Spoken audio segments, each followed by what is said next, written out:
Welcome everyone to the first of many televised debates here on CVNN. We have with us Irruent, who's a server veteran and German leader, facing off against the legend himself, Marcos, who has returned to the server after a year of fighting alongside rebels in Burma. Oh, it's actually Myanmar. What? I like to call it Myanmar. In this household, it's named Myanmar. I mean, you know, Burma is the ancestral name, I guess. Like, you know, before the name was changed around 2011. But you know, it's fine. Okay, are you gonna let me finish? Okay, great, thank you.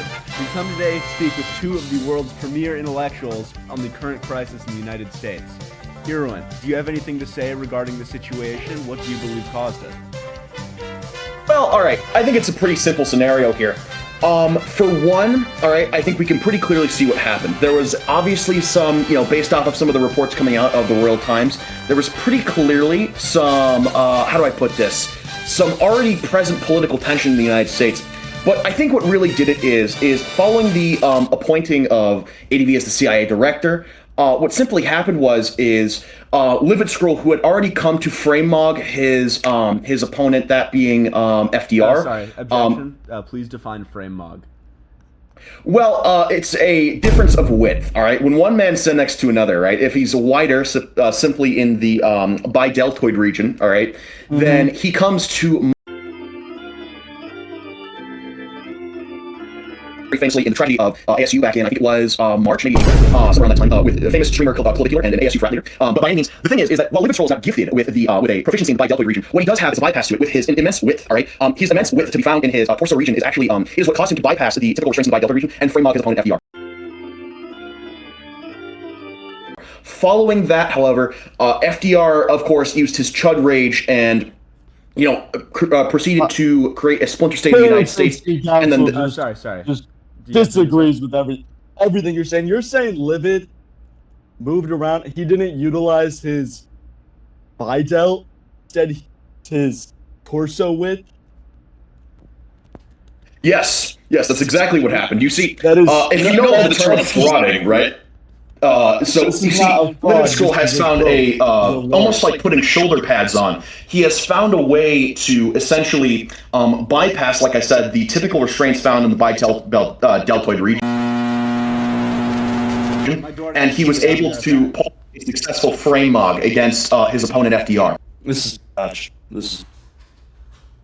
Could you please elaborate on why this might be the case? Okay. Think about this. If there's a guy with a 10-inch bidelt, and he's built like a triangle, he doesn't have legs. You know, He doesn't have legs? yeah. So he's built like his neck is like right before the top point, and the rest. Oh, of the triangle. wait, that would be unrealistic, because wouldn't that pull off then a height mog? What was it called? What the fuck are you doing? What the fuck are you doing? If you put Livid my Scroll, goddamn DoorDash, and I came back to that shit. if you put Livid Scroll directly up to a showing of the Fibonacci equation, right? He actually happens to align perfectly with the measurements, all right? And in this, right, it is a pretty interesting way to measure somebody's frame. If you overlay the what's it called, the intersection of the point in both directions, all right, you'll see that actually, if you do that with the separate opponent, that being FDR, it will actually come out that Livid Scroll has I would say moderately to significantly larger frame than FDR. And like I said, this completely bypasses the bideltoid region. Yeah, this is Interesting, yeah. I'm not even going to debate this. I have my, you know, if what we're debating right now is what is a frame mog. He's saying that it's weight. Actually, we're debating what the cause of this. Objection, are you saying this because you get frame-mogged by Livid Scroll? No, I'm saying this because I frame mog Livid Scroll. Guys, if we could just keep this on topic, that would really be great. Well, I don't even know what the topic is. This man. is on I topic. said the topic. This is on topic. You guys suck. Okay, new topic. Do you I think believe... you should fucking kill this guy. I think you should fucking kill yourself. Do you believe the Western and Southeastern splitter regions have a legitimate claim to the United States? Well, okay. It's a little interesting because after the great frame mogging of 7/23/2026, the following split, right? The split that happened after that, I mean, it reduced the entire region into chaos. I think what's going to be one of the best tells of, what was it called? Whoever is able to say assert claim over the United States is whoever first comes to control Arizona State University, right? Because of course you're going to need the right men to back up your regime. And as of right now, I mean, I hate to say it, but it seems that the Western states, controlled by ADV, currently claims over Arizona State University, and in that regard has access to one of the greatest frames known to man, that being that of the ASU frat leader. Now, in any sense, right? If we look at it this way, so long as somebody is able to, go claim over the city of Phoenix in game and thereby ASU State University, whoever is to do that is going to be the one who is going to be sorry, my opponent is actively trying to hype mog me. Can we please get somebody make sure he doesn't do it? Thank you. As I was saying, if somebody was to theoretically go and claim snipe the city of Phoenix, then perhaps we could see a different person have a legitimate claim over the United States. But for now, it's quite ambiguous, I would say. We currently don't know who has the legitimate claim. Great. And do you have anything to say on that, Marcos? So I actually, let me read my notes here. I recently messaged this individual, who was asking me about, what I think about other Americans. So I'll just read that now. Okay. Why the fuck is there a villager? I don't know. When John America gave these lands their name, did he think there would be multiple? Yes, they were called the American. Yet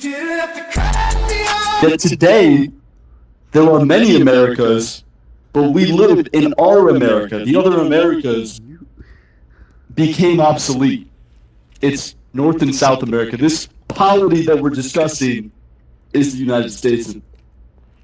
Only through our feigned ignorance can other Americas exist. We'll act as a refuge for those disillusioned with these other polities. And if our nation decides to outlast the others, it will eventually enter under us. Thus, I don't really think they have to. Oh, how did I get to exist? Yeah, sorry, he distanced from the microphone there. That's why his mic started to, kind of sound a little weird. Continue. That's all I have. So I do not agree that they have a. Okay. Interesting. We appreciate that. Can you please stop trying to hype mog him? What are you talking about? Okay, next question.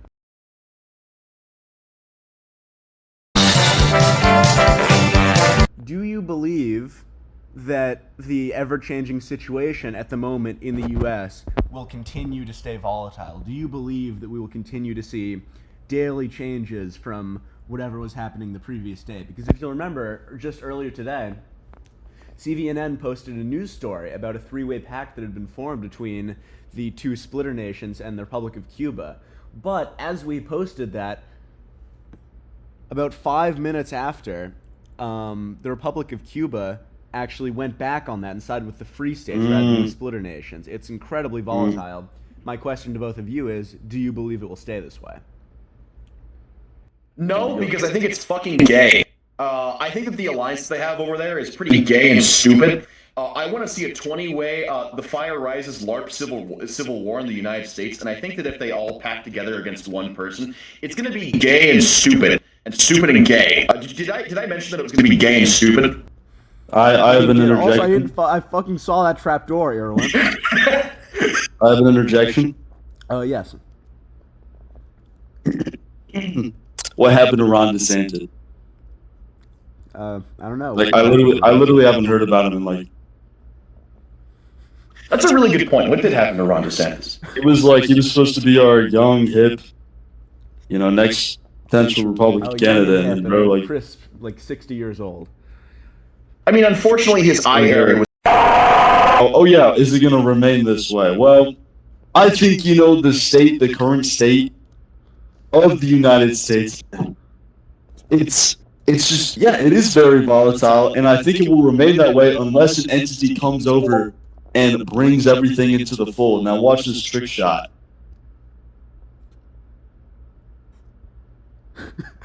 Did I miss? Fuck. Yeah. Hold on. So I'm gathering because you missed that, you are not going to be the one to go in and... Oh, congratulations. Let me try that one more time. Do you think it is reasonable for certain countries to actually lodge claim... Hello? My opponent left. Oh! Yeah, how many win charges did you have? I think the Cape Verde occupation zone is pretty cool. Like, to be completely honest, I think it's a pretty funny occupation in Massachusetts. Also, I think that Cape Verde, you know, as an island, if we look at how big it's probably going to be on the 1 to 750 map, it's going to be pretty small, all right? And, you know, Cape Verde has some, not the Glaze, of course, but it has some pretty capable builders, from what I know. And I would love to see them develop the state of Massachusetts. I think it's going to be, but, you know, again, on a real note, I do genuinely believe that, again, the United States still, even after it's fractured into 7 pieces and will likely gain activity simply off of the conflict, will still likely be underpopulated to some extent. I think that some form of occupation in Boston is probably not like a horrible thing. Like, you know, I wouldn't necessarily say like anybody has like a fully legitimate claim over it, but I really think the occupation zone is really funny, and I do kind of support it because, again, I want to see the builds that get put out. So long as it's not in Europe, I really don't care what happens. And if it looks good, if it's good for the server, then yeah, I think it's pretty good. Okay, interesting. Marcos, do you have anything to say? I mean, I wouldn't say, you know, occupation is good. It is enjoyable. It is entertaining. I'll agree. However, I'm thinking about it at the same time. Like, okay, Boston, owned by Cape Verde. All right, that we've established that they're being colonized by Cape Verde or brought under new leadership. Yes. Yeah, this is true. And All right, now I will just add from a personal note, as also leader of Cape Verde, the claimed area is a singular chunk, and it will be south of Boston. It's actually a singular chunk. Yep, it is the city. Claim more. Is it going to be built like that walled city in like China? Kowloon walled city? Yeah, it's going to be Brockton walled city, exactly. Please make that, and I want it to be the most absurdly compact from top to bottom. Cyberpunk Coruscant, you know, Clone Wars, ridiculous, you know, drudge city ever. But anyway, so where was I?